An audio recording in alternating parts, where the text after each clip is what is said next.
Welcome, everyone, to Across the Bricks. This is episode number 2. We're here, Aidan and Wade. How you doing, buddy? Dude, I'm good. I'm tired. I bet. A lot. I'll run through my last week real quick. So about 6 hours after we recorded our first episode, I had an emergency. Well, I went to the hospital to eventually get an emergency appendectomy. Appendicitis is not fun. Would not recommend it to anybody. Imagine not.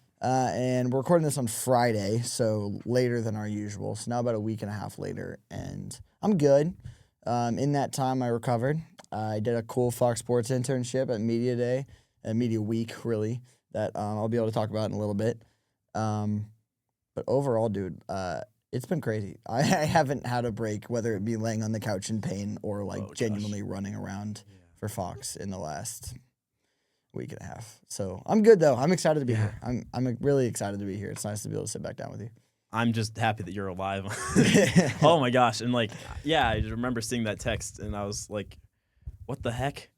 I was so confused. Anyways, but yeah, I'm glad. This is the first time I've seen you since your surgery, so it's good to see you. I appreciate that. Yeah, I'm excited to be back. But no, episode 2, dude. Yeah. We're here. All right. We're on the scheme of things. We're on the roll. We figured out how to edit the podcast. We got some clipping out for our social media. It took us a minute to figure it out. We made a few mistakes along the way, but we're starting to get in the roll of things, right? Yep. And I'm so excited about that. Starting to figure out how to do this, dude, because this is what we want to do. So, all right, but no, good episode 2 coming for you guys. We literally, perfect timing on recording this. I'm glad we recorded it late. DC got announced today, so we're going to talk about that, our opinions on that, positive, negative, see what we feel. We'll kind of go into some media day recap. Excuse me. Any stories I got, whatnot. What is happening with Prema, dude? That is something we'll get to talk about. Yep. And then maybe we'll go into a little mini game, season wish list. We'll see what's happening. Let's address the elephant in the room, and that's DC. So this is I don't know. It's interesting. I don't know if this is the right way to go about this. I think it is obviously being pushed very politically. You got the president behind it and everything. And there's a lot of things that are questionable, going on in the country right now. And I don't know if this is the right time to be doing this. But, it is the 250th anniversary of America. And, DC race would be good in any other circumstance, obviously. Yes. But it's hard to, really get behind this with the current state of the nation. That's just my opinion. Yeah, I totally understand that. For anyone that doesn't know, at this point, IndyCar announced kind of late, it's January now. This is really late to be adding a race to the schedule in August.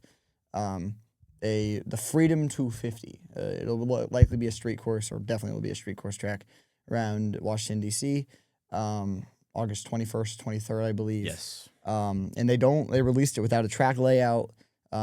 President Trump is signing an executive order to make this happen. It's really funky for how we really typically see IndyCar races get announced.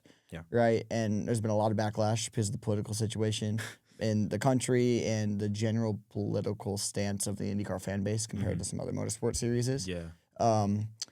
Personally, I see the upside and I see the thought, right? It's a great, perfect, awesome, anything you can put in the words, any positive things to get the series recognition, to get the series exposure, and it's another race that'll probably get national attention, right? There's no, sure. The U.S. government has a lot of, in terms of PR and in terms of exposure and branding, they can do a lot. Yeah. So I'm sure this will get really good views, really good viewership. There will be people in the crowd. I'm not worried about all of that. It's how the event's going to be run, right? It's late. It's thrown together. It's not anything we've seen before. And if this event is run poorly, I think this could be catastrophic for IndyCar and Fox. It's going to show a not realistic or not ideal view of what IndyCar really is, right? Compared to the rest of the series and all the other races. But if done well, it'll put on a good display for the nation of why IndyCar is what we believe the best motorsport series in the world, and hopefully gain viewership, gain attention. It's a good street course race. We obviously haven't seen the layout, but hopefully they find something good, and it'll be something to show that it's IndyCar more than just the Indy 500, which I think a lot of the nation thinks it is. Yeah. And if done right, it'll be really successful. I'm not confident it's going to be done right. And I don't think a lot of people are. And as long as they don't make it too political, that's obviously a big thing. That could go poorly.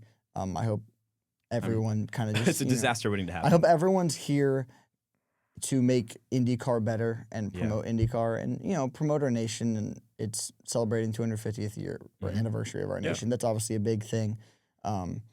With the World Cup in town this summer as well, like there's a lot happening that'll make this celebration huge. It just has to be done right. Yeah. And I'm not confident that's going to happen yet. And I haven't seen much yet that's telling me that I can trust that it's going to go well.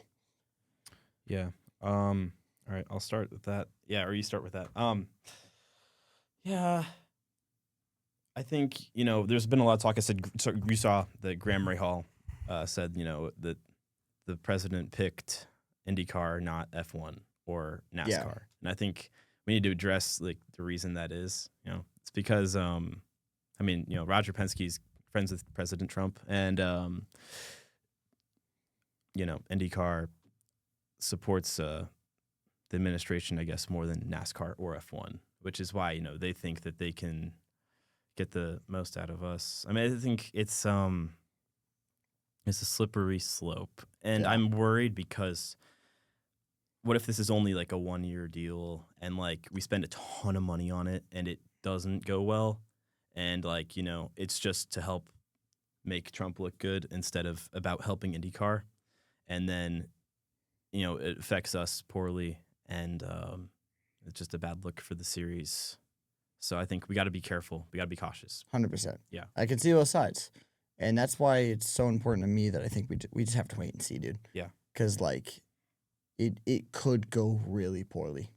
It could. If this is just a massive marketing scheme that Penske and the Penske organization and IndyCar and all of its advising team is overlooking and just viewing it as a way to get national attention, we could get used in a way that we don't want to with hopes that we're going to get something out of it. Yeah. Or this could be a mutual beneficial relationship, and it's truly just scheduled and just made to celebrate. And the country, American motorsports, uses a activity and a event happening in Washington, D.C., which because of the layout of the city and a lot of stuff, they don't get a lot like this. And there's not a lot in that area. Obviously, IndyCar used to race in Baltimore, whatnot, but we don't race in the Northeast much anymore. No. With Watkins Glen gone, we just don't get up there.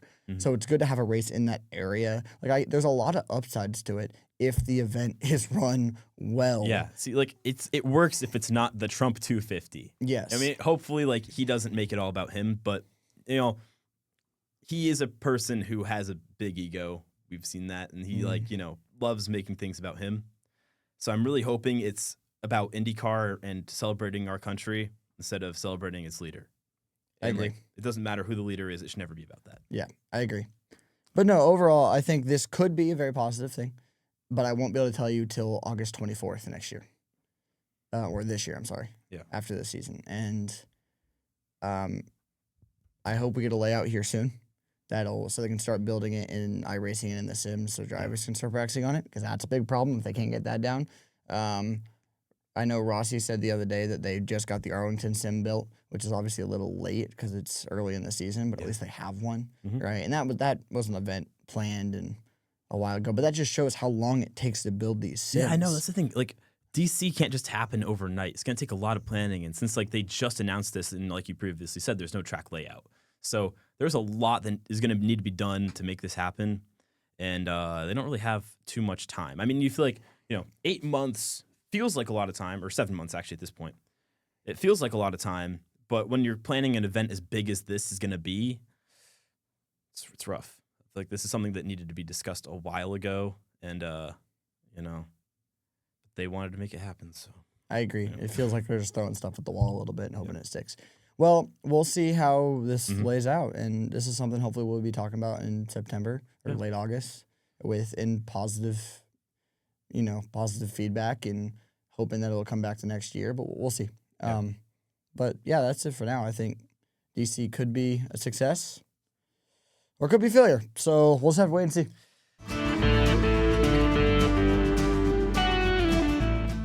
All right. So the next topic of conversation is Media Day. Wade was lucky enough to be there with Fox, so he has the Content Day pass and everything. Actually, he gave it to me. Hold on. Okay. I grabbed one for Aidan, little memorabilia. Pretty cool. The camera focus on it. Anyways, yeah. So It's just a little credential. yes, pretty cool. Thank you for that. Yeah, of And course.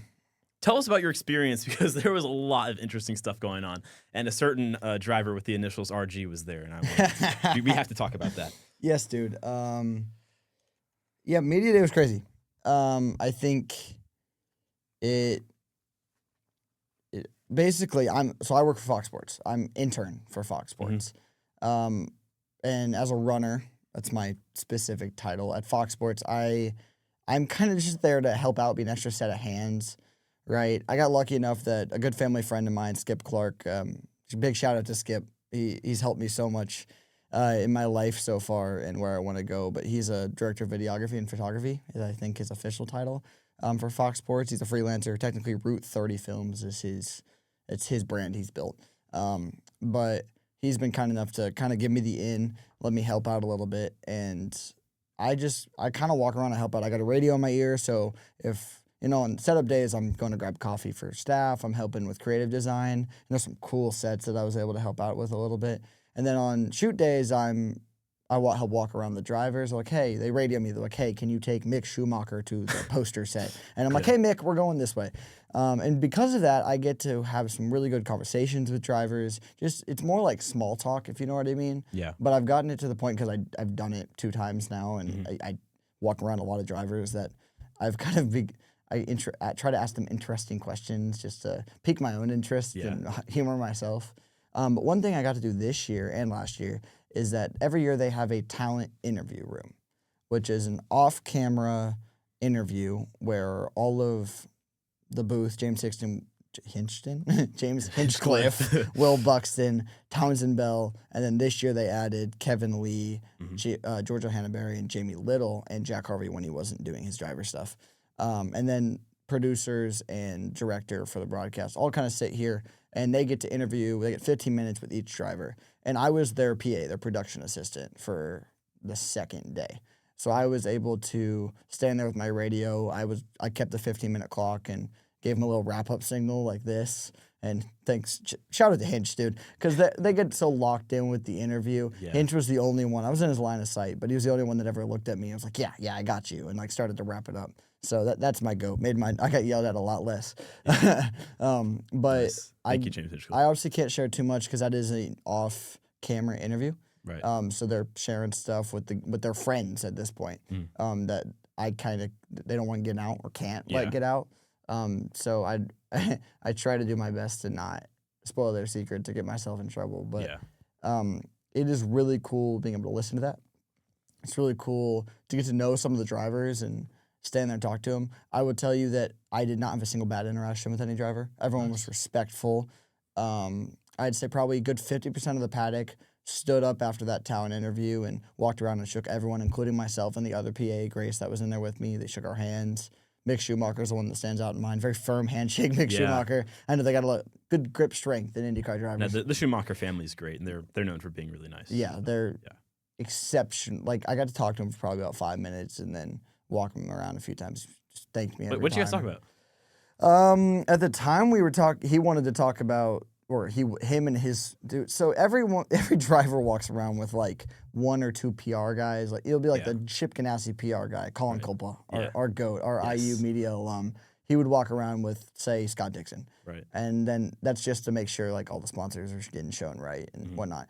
Schumacher walked around with like 7 people. Wow. He had like an entourage with him. And we would like actively joke about it when I was walking him around because I'd hold the door and it'd be 1, 2, 3. These rooms aren't very big. So they were just like, we didn't have enough seats. Like we had like 2 seats for the PR people to sit down while the drivers are doing their thing. They had people sitting on the floor or standing up. But no problem. Everyone was super kind, respectful. So I had no problems with it. But they were talking about how motorsport in Germany is non-existent anymore. Oh, yeah. Because F1 left and... F1 left. The TV package for F1 is so expensive in Germany. And Germany apparently has a lot of live free TV that no one cares about motorsports anymore. So he was talking about how if they can get it IndyCar free TV over there, or if they can get it for a very cheap package or very accessible. Yeah. Was I think what he used. Like IndyCar could grow so quickly. Yeah, that's what they should do. Make it the more affordable motorsport to watch in Europe. Yeah. And then we can get some more eyes on it. That'd be really cool. Anyways, continue. Yeah, no, you're good. But it was a really interesting conversation with Mick there. I got to talk to a lot of people. Hinchcliffe was exceptional. James is one of the kindest people on this planet, dude. He's hilarious. We all knew that. Yeah. But just got to have a lot of conversations over lunch and whatnot with him in the booth. And Buxton is amazing. But Buxton, for some reason, thinks I look like Pato O'Ward. He thought I was Pato. Do not see that. I don't see it at all either. But he calls me Pato number 2 now. So I guess a little inside joke is fun. But overall, dude, Media Day was awesome. Like, yeah, that was the funniest thing was when I was standing in the hallway with my manager, Emily. Shout out to Emily. She's the GOAT. She was by herself. So Fox had a lot of crew that weren't able to get in from Charlotte because of all the snow that we had here. So it was just her for the first 4 days. She was the only manager. And I have so much respect for what she did because holy dude, managing all of that by yourself is unbelievable.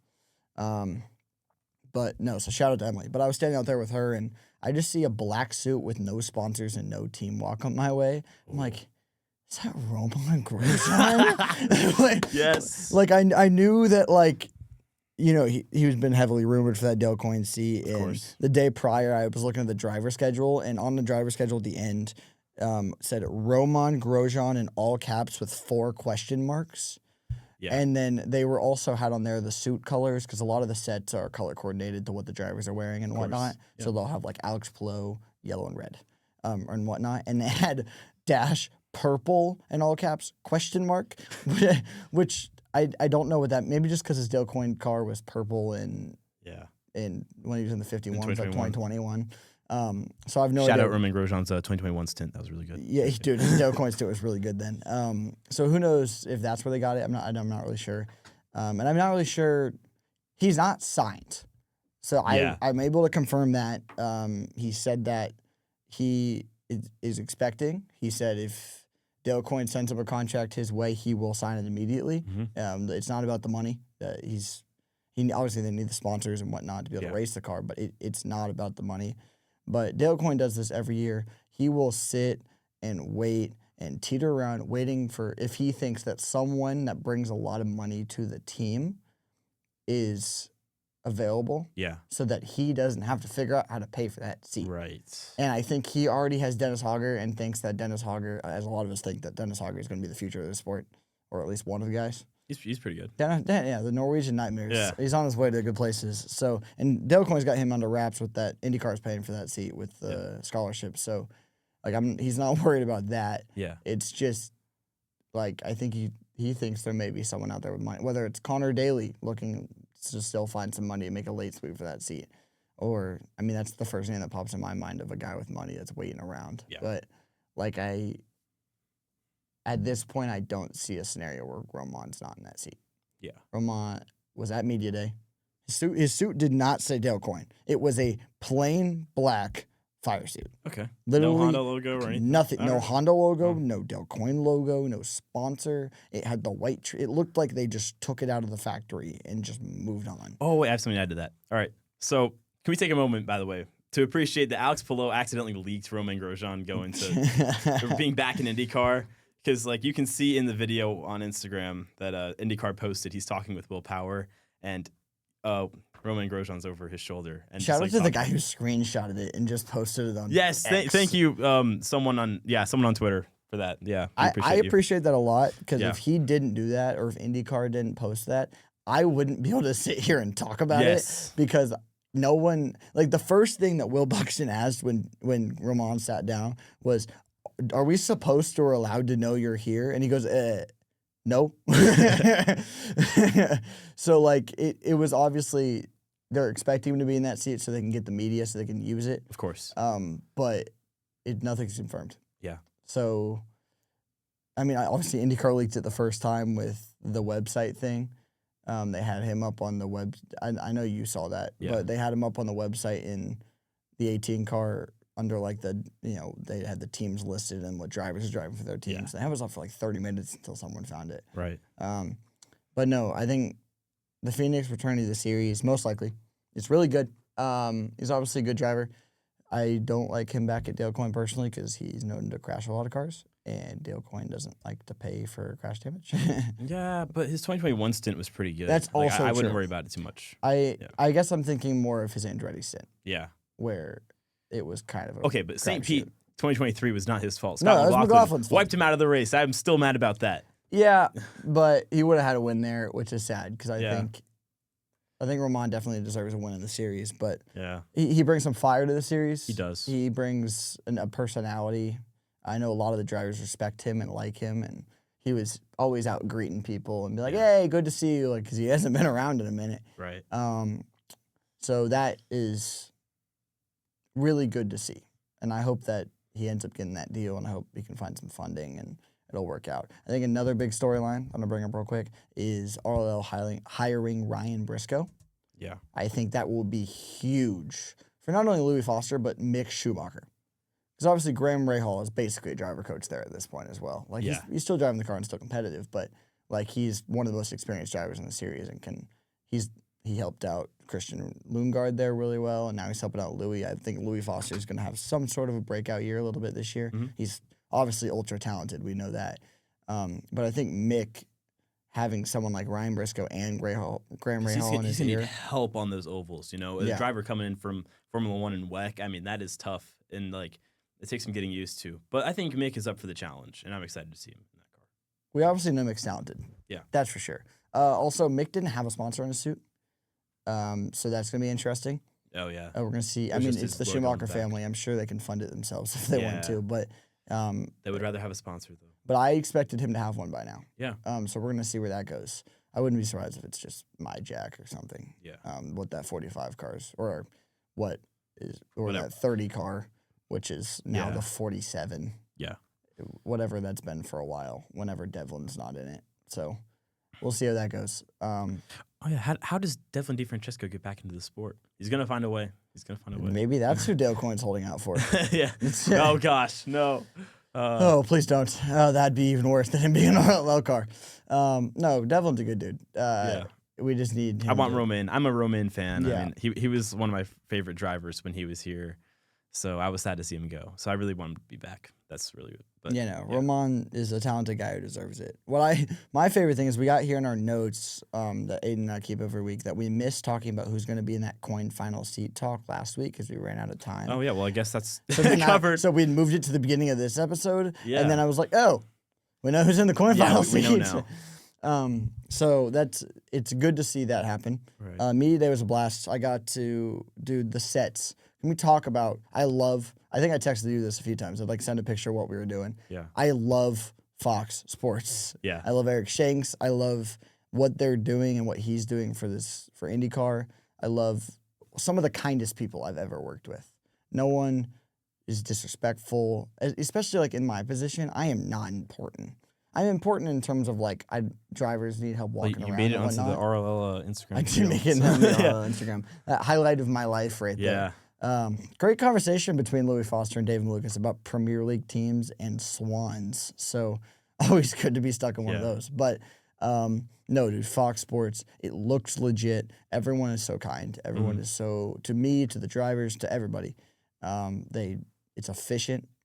They've got this down to a T. And as a crew, I'm proud of us. We were able to get drivers through efficiently. Yeah. Which was something that after last year we were trying to work on, or at least what I was told to try to work on, just because it went quicker this year. We wrapped at before 4 p.m. every day. Wow. I was there, and it starts at like 7 a.m. Yeah. Or 8.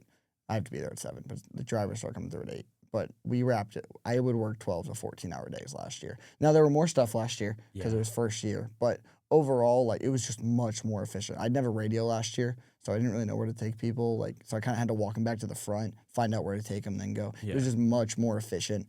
We're doing really well that way. I'm proud of them, proud of us getting that all done. And I'm so excited to see all of these sets throughout the year. Because I know people have talked about it. So the posters set, dude. Yeah. Holy crap, it looked good. And fun fact about that is that you stole some of them. Well, you didn't steal. All right, stole. Yeah, no, you got to keep some. No, Wade is not a thief. But anyways, he No. got to steal some. No, oh my God, why I keep saying that? I was able to take some Yes, posters for our podcast set that we're going to use over the summer because we will not be able to be in this lovely studio. We're still working on that. Excited to share that when we get to the summer. Yes. We're gonna build it in my house, make it look nice. But no, they after this set that had like 65 posters on it was done. Yeah. I mean, what are they gonna do with these posters, right? Nothing. So Hunter, the director, you could say, I think he's officially the producer of that set, but he was the guy leading everything. He, great dude. He was so kind throughout the week, but he really wanted to take home himself. So I was like, can I take one? Yeah. And he was like, dude, we're just taking the extras back to Charlotte, and I don't know what they're going to do with them. So, like, if you want some, go grab one. So I went and grabbed 2 that I liked. Nice. And I was like, can I have these? And he was like, dude, I really don't care.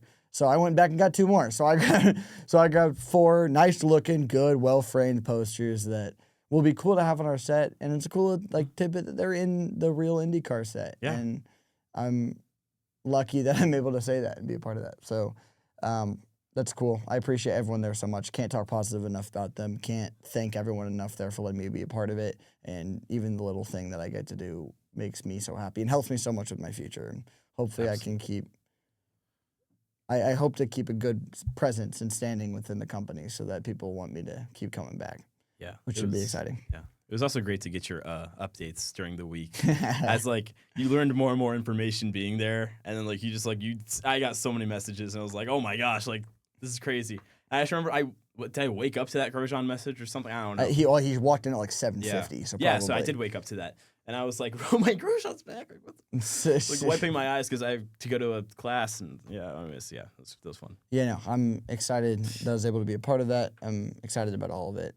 I know that was a lot of ranting about that, but yes, it's one of my favorite times of the year. It's always I know the drivers don't love it because it's a lot of media. I know I was talking to Kiffin Simpson. I was like, is any of it fun? And he was like, some of like the interview stuff is funky and fun, but like I'd rather be doing other things. I was like, I can imagine that. Yes. I mean, because they don't just have Fox. They have IndyCar. They have Firestone. They have Borg Warner. They have Wish TV. They had Oscar Minor Wiener this year. The Weenie 500 is back. Let's go. Woo!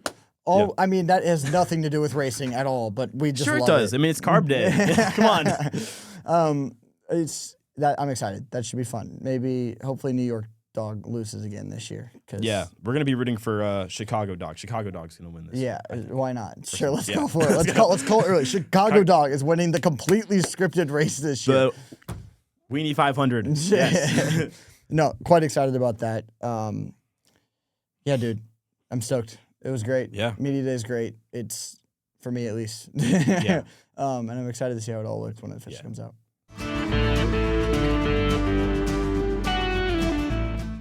Alrighty, Aidan.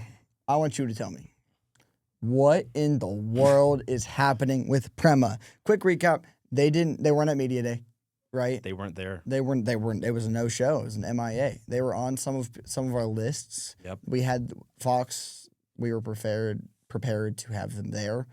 They were like a lot of the Fox camera guys don't know IndyCar well enough to be like see a driver and know their name. So we give them a little packet with their name and their nationality and a picture of them and whatnot. And they were on those. We were completely prepared for them to show up and do media for them. And they were an MIA no-show. It was announced they weren't going to be there. Aidan, tell me why.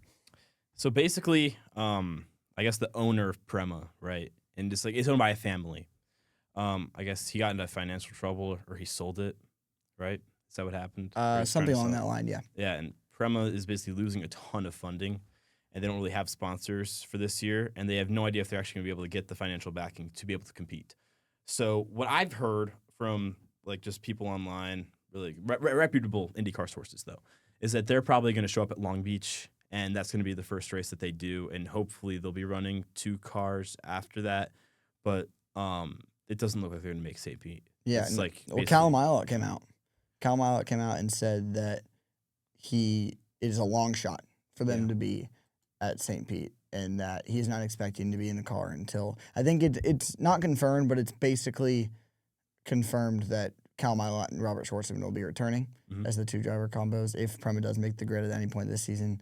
I don't think that's a bad thing. I think they both had good moment. Robert Schwartzman had a solid rookie year. It's what I expect out of a guy like him and where he comes from. So Cal Milot was on a tear. dude, Cal Milot looked so good at the end of the year, and we obviously know what he can do in an IndyCar. That's his years with JHR. Like I have a lot of respect for Cal Milot, and I think if he was in a good car, it could be quite competitive. So remember the 24 500 where he was in the McLaren? And, like, that was actually really cool. I mean, yeah, him and Porsche kind of got dubbed there.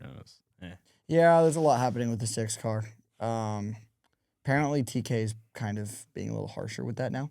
Now that he's kind of got a little bit of wherewithal from Zach Brown that, like, hey, if Nolan's not competing, I know he helps a lot with funding, but we're McLaren. Yeah. We're good. Yeah. Can we kick him? And he's gotten a little bit back from Zach Brown that was like, yeah. Yeah. So I think they're kind of giving Nolan Siegel not an ultimatum, but like if you don't start getting it results, absolutely is an ultimatum. This is Nolan Siegel's last chance this season. I mean, I don't want to be harsh on him because he's a nice guy. He seems like a nice Nolan guy. Siegel's great, and like he's a good driver, but like, you know, the McLaren level or the level that's required to drive for McLaren is just higher. He's getting and really. I don't know if he can be a Pato Award or a Christian Lundgaard. No, he's getting really good results for a mid-table. It's soccer reference, a mid-tier team. But, but he can't be running like 22nd. He's in the McLaren. Exactly. I don't know what the number is, but my guess is it's something you don't finish top 15, top 10 in points this year. It's top 10. He has to finish top 10 in points. Is that for you or is that official? No, it's official. He said it himself. He has to finish top 10. Yeah. Well, I don't see that happening. No. But I liked Nolan Siegel coming out of Indy NXT. Yeah. I thought that he was great. Is it Indy NXT or Indy Next? What? It's both. Okay. It's spelled NXT. Yeah, I don't know. Whatever. In Indy Lights, yeah. I'm staying with my roots. Yeah. I liked him a lot in Lights, NXT, Next, whatever you want to call it. I thought he had a lot of potential. I think he was rushed into IndyCar a little bit, though. Same thing I had with Jacob Abel. I think guys need to take longer and fully develop, like a Kyle Kirkwood did, like a Louis Foster did. Because Kyle Kirkwood's a bad example. He was just good. But like a Louis Foster did. I think Louis did 2 or 3 years in Next.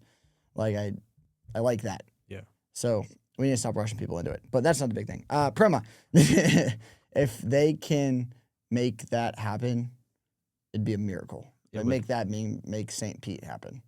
But I hope to see him at Long Beach. All right. As we wrap up here on what has been a kind of chaotic episode, we have had to keep it short because the last group of people in the studio ran long.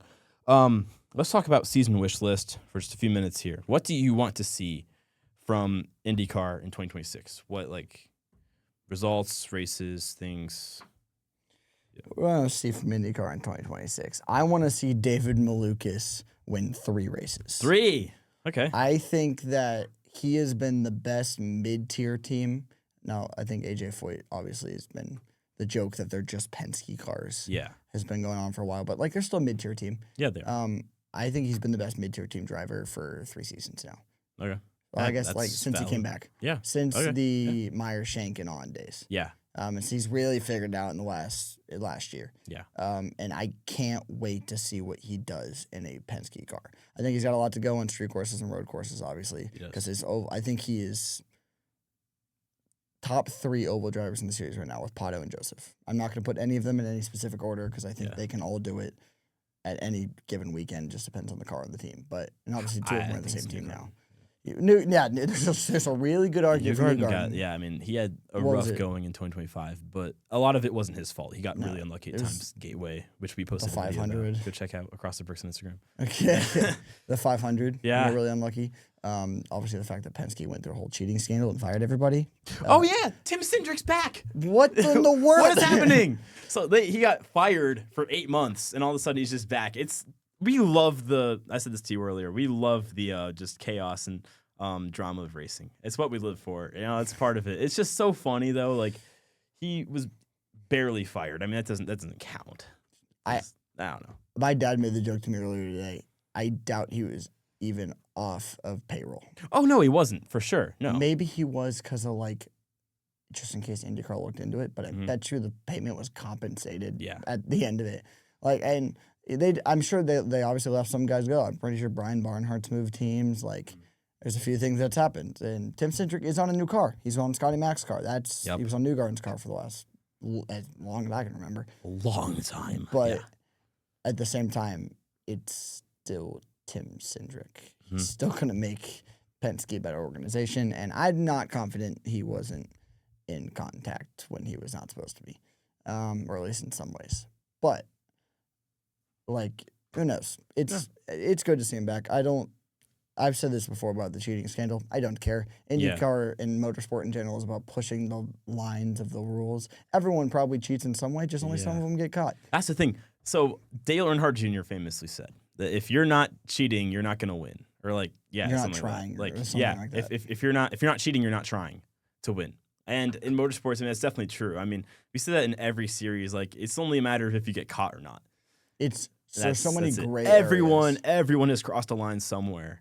And it's just a matter of not getting caught by the officials. The famous one is this time in the 90s when Penske ended up building his own engine because he found a gray area in the 500 rules. And the Penske cars were on rails that year, dude. They were like 2 miles an hour faster than the rest of the field. That's one of the best examples of it. So that's why I don't have a problem with that. Yeah.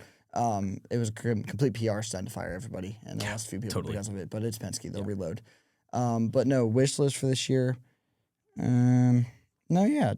I want David Lucas to win 3 races. I think he could be a good dark horse. What's yours, Aidan? All right, I have 3 things. Okay. So I want a Pato Award championship, and I know that's kind of difficult because Alex Palou is still driving, and that's kind of an issue.